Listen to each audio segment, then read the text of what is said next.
Hello, everyone, and welcome back to our podcast. I'm Alex. And I'm Mia. We're so excited you're tuning in today because we have a really special topic lined up. That's right. Today's episode is called Let's Talk About Your Dream. And no, we're not just talking about the dreams you have when you're asleep, although those are interesting too. We're talking about life dreams, goals, ambitions, and the things that keep us moving forward. Yes, exactly.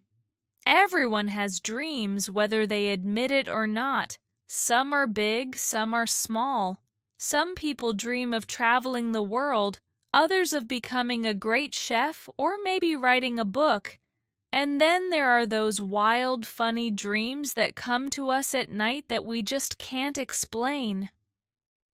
So, in this conversation, Mia and I are going to explore both sides of dreams, the ones in our hearts and the ones in our minds while we sleep. We'll talk about how dreams shape us, how we chase them, and how sometimes they change along the way. And we'll keep it real because not every dream comes true the way we expect. But that's okay. Sometimes the journey itself teaches us more than the outcome.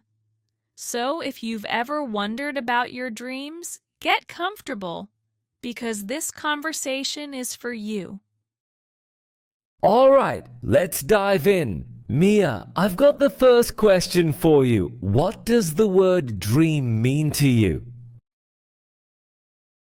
Oh, that's a deep one right out of the gate. For me, a dream is like a guiding star. It's something that pulls me forward even when life feels messy or uncertain.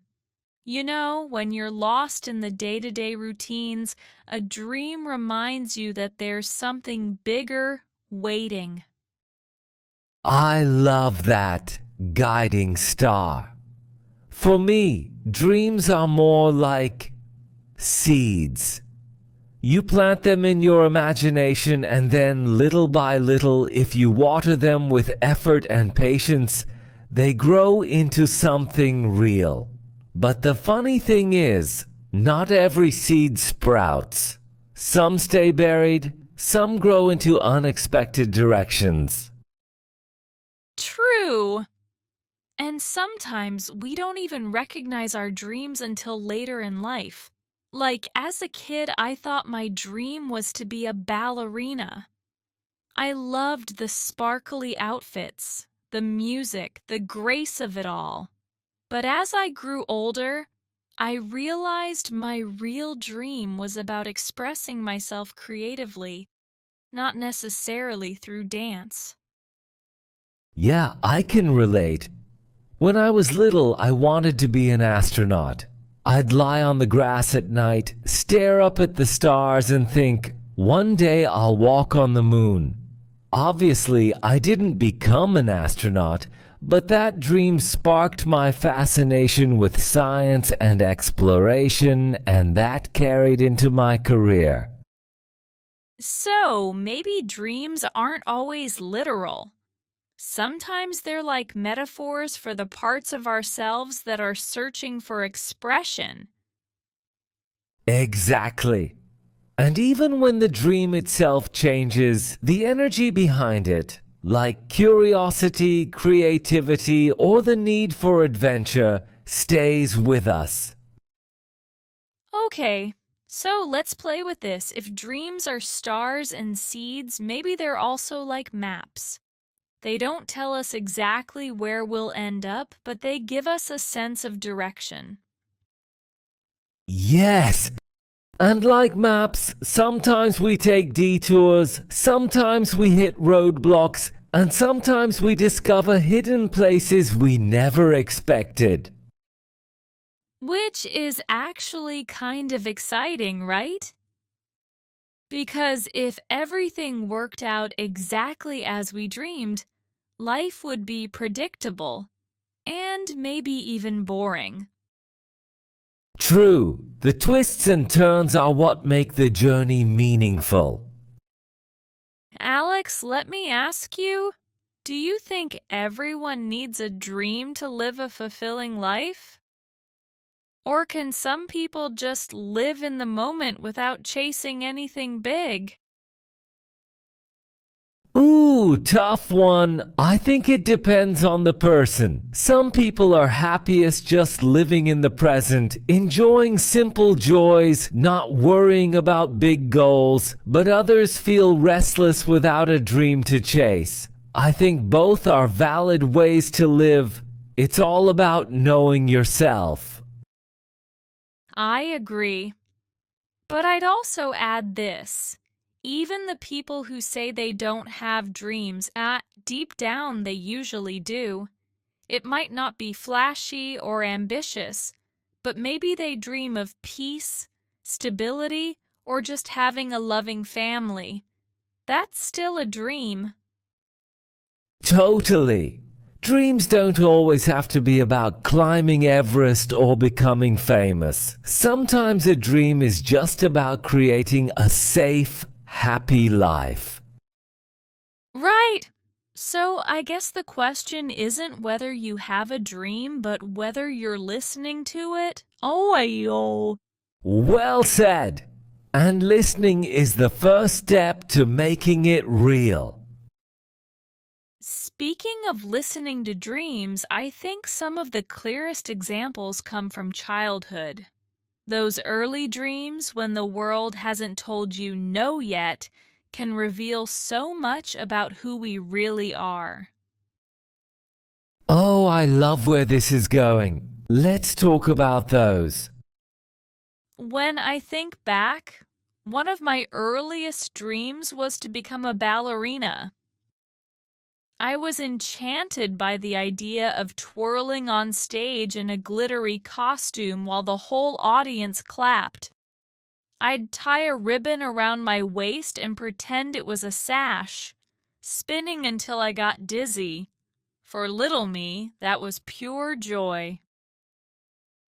I can totally picture that. Did your parents encourage it? They did at first. They even signed me up for ballet classes when I was about 6. The music, the movements, the costumes, it felt magical. But as I got older, I realized ballet isn't just about sparkle and elegance. It's discipline, long hours, sore feet, and teachers who expect perfection. At one point, a teacher even told me I didn't have the ideal body type. That crushed me. Oh, Mia, that must have been so hard to hear as a kid. It was. I went home and cried. But over time, I realized ballet wasn't my final dream. It was just one way my heart was reaching for self-expression. That same energy later moved into painting, writing, and now podcasting. So, in a way, the ballerina dream didn't die. It just transformed. Exactly. And what about you? I remember you mentioned wanting to be an astronaut. Oh yeah, I was obsessed with space. I had posters of rockets and planets all over my bedroom. My parents bought me a toy telescope, and even though it barely showed anything, I'd stand outside for hours pretending I was on a mission. I even wrote little launch plans in my notebook. Take off at 0800, orbit Earth, land on Mars. Haha, that's adorable. Did your parents take your dreams seriously? My dad thought it was just a phase, but my mom encouraged it. She'd bring home books about the Apollo missions and the solar system. I think that support planted something in me. This sense that exploration, curiosity, and discovery were worthwhile.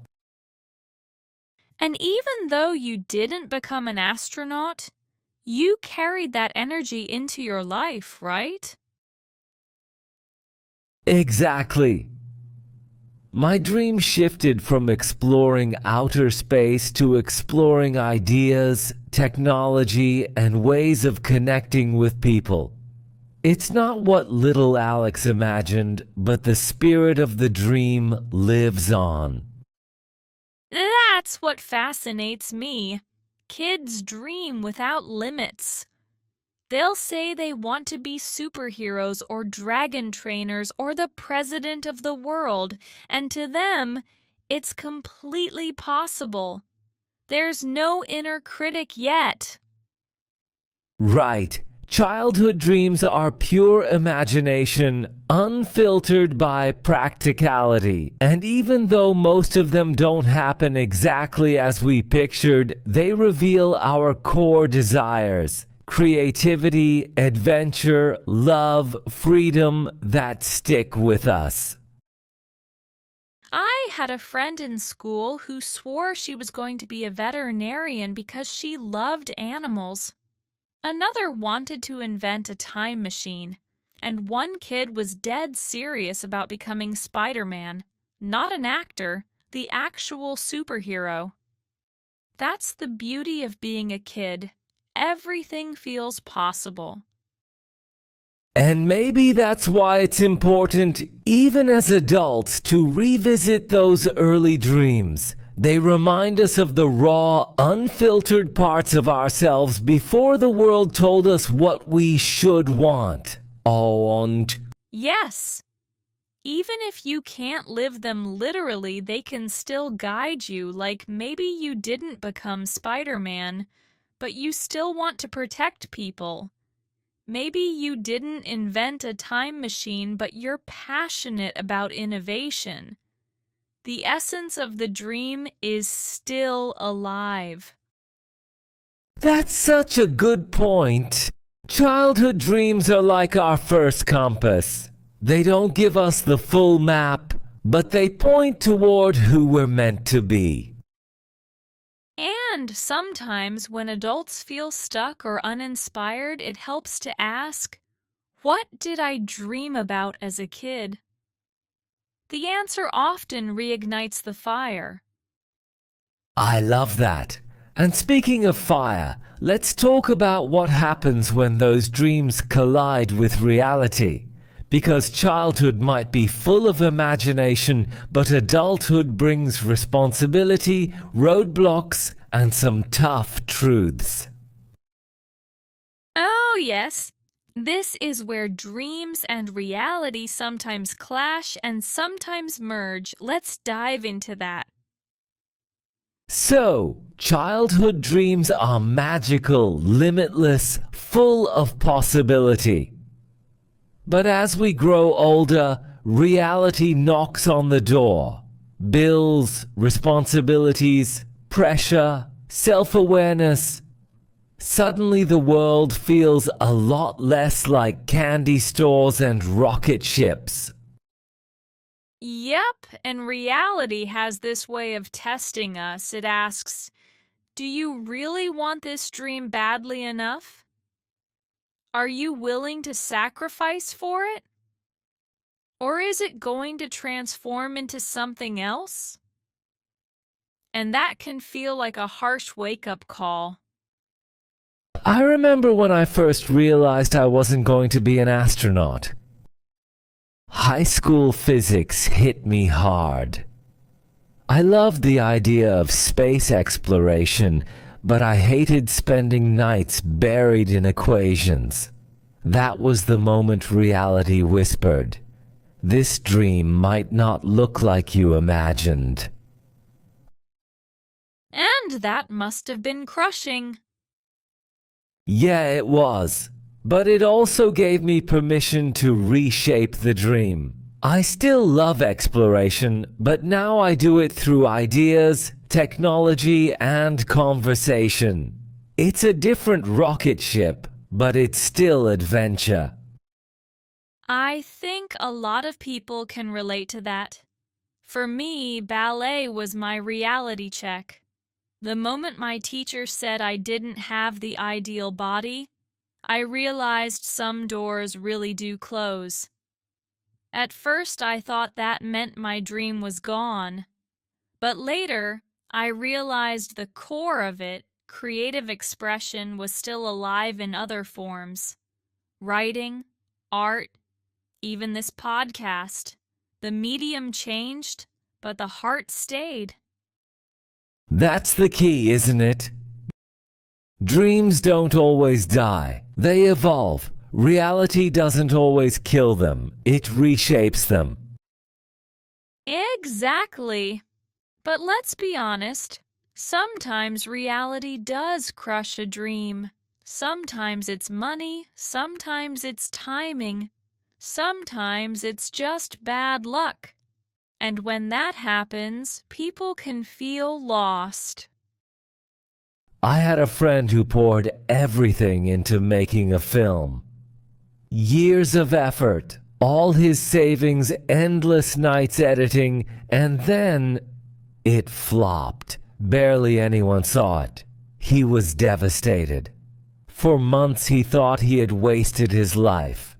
But eventually he realized he had gained incredible skills that landed him a career in media production. Not the dream he had in mind, but something meaningful. That's powerful. It shows that even when a dream doesn't succeed, the journey still gives you tools and lessons. Maybe the dream's real purpose is to prepare you for something else. Exactly. And here's the thing. Reality is not the enemy of dreams. Reality is the training ground. It's the weight that makes the wings stronger. Oh, I love that. And sometimes the struggle itself makes the dream sweeter, like if everything came easy, would we even appreciate it? Right. Think about stories of climbers on Everest. Many of them say the summit isn't the most memorable part. It's the nights in freezing tents, the near misses, the teamwork. The obstacles are what make the dream unforgettable. But let's also be real. There are times when reality feels crushing. I've known people who gave up on music, art, or writing because life got too heavy. And you can still see the sadness in their eyes when they talk about what could have been. Yeah, and that's heartbreaking. Which raises the question, is it ever too late to revive a dream? I don't think so. Maybe you won't be a world-famous pop star at 40, but you can still sing. You can still join a local band, record songs, share them online. The dream might not look like the Hollywood version, but its essence can still thrive. That's such a good reminder. Dreams versus reality doesn't have to be a war, it can be a negotiation. You ask reality, okay, given my situation, what version of this dream can I still live? Exactly. It's not about lowering the dream, it's about reshaping it into something sustainable. And when you think about it, life is long. Dreams can evolve with each stage. In your 20s, maybe it's travel. In your 30s, maybe it's building a family. In your 60s, maybe it's giving back or creating art. None of these cancel each other. They're just chapters. I once met a woman who always wanted to be a doctor but couldn't afford medical school.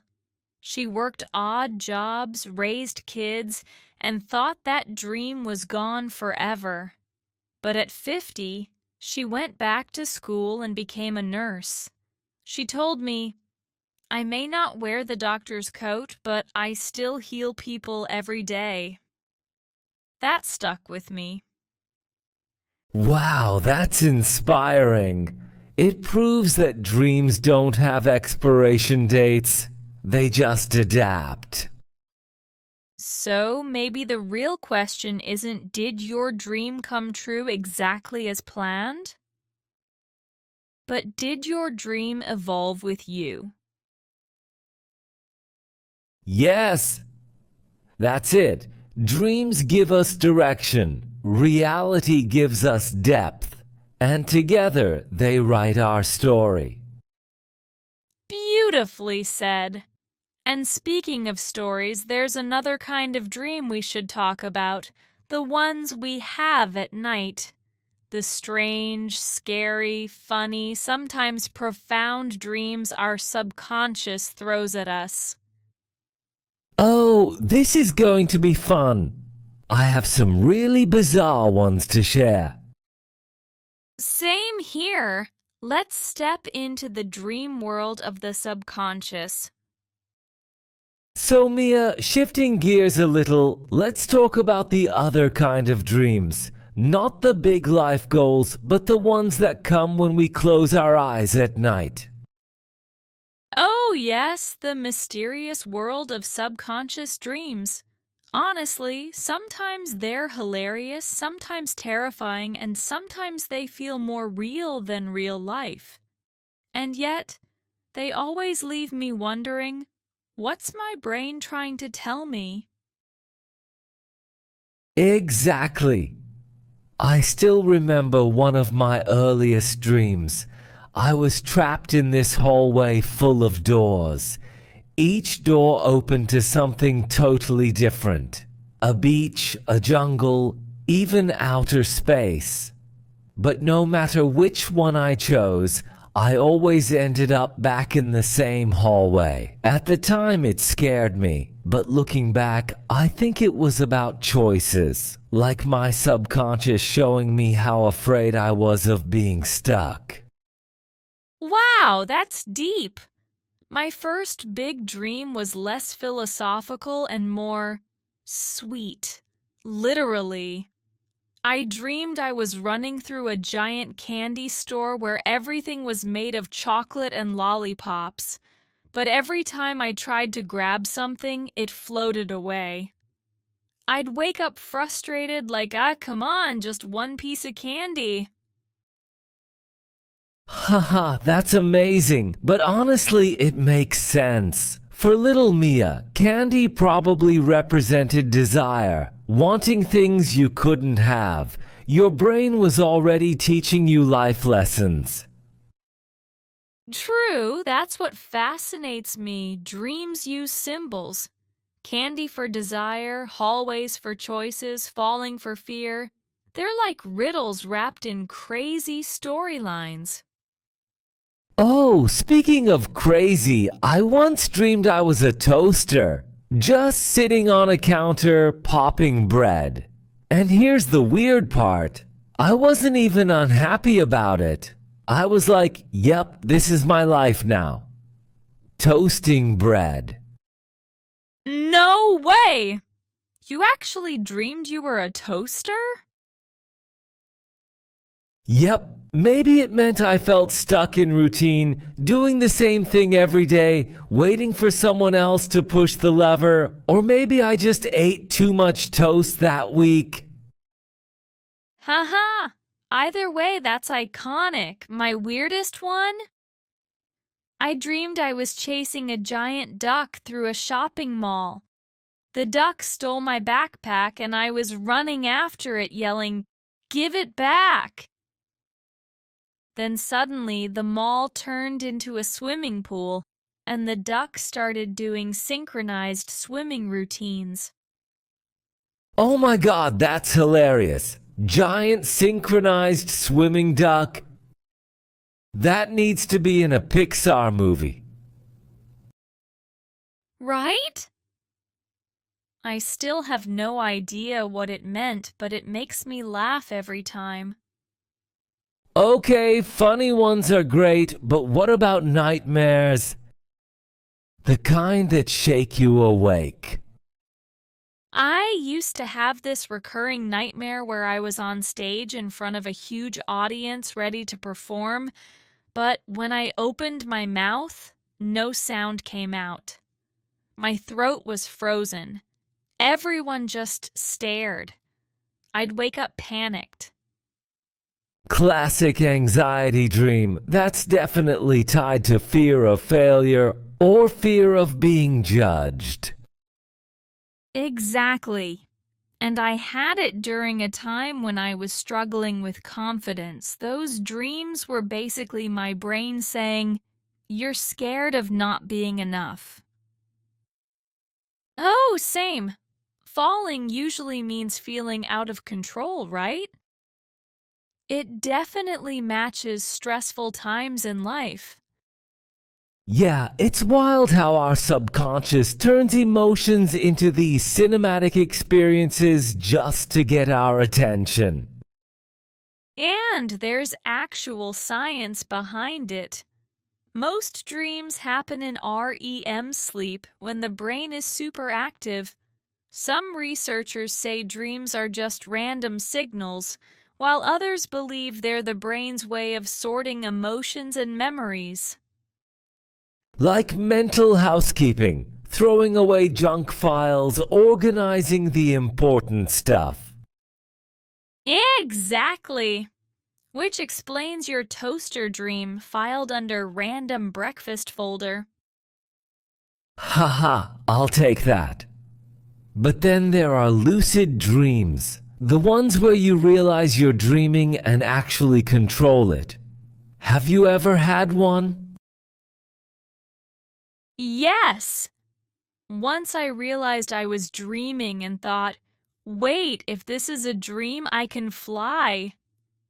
And suddenly I was soaring over mountains and oceans. It was so freeing I didn't want to wake up. That's the best. I had one where I created an entire futuristic city, skyscrapers, neon lights, flying cars. It was like being a game designer inside my own brain.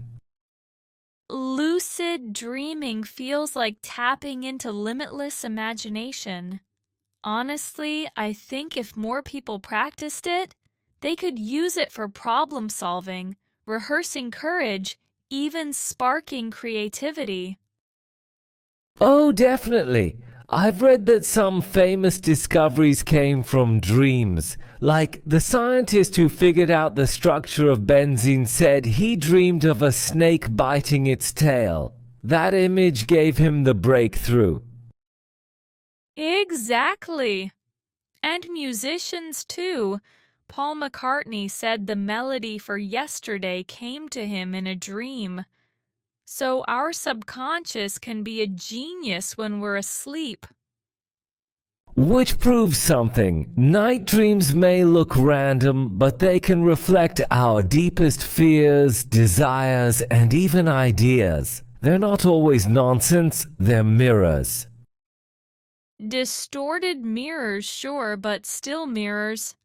Whether it's ducks in shopping malls or standing speechless on stage, dreams tell us something about ourselves. And the cool thing is, life dreams and night dreams connect.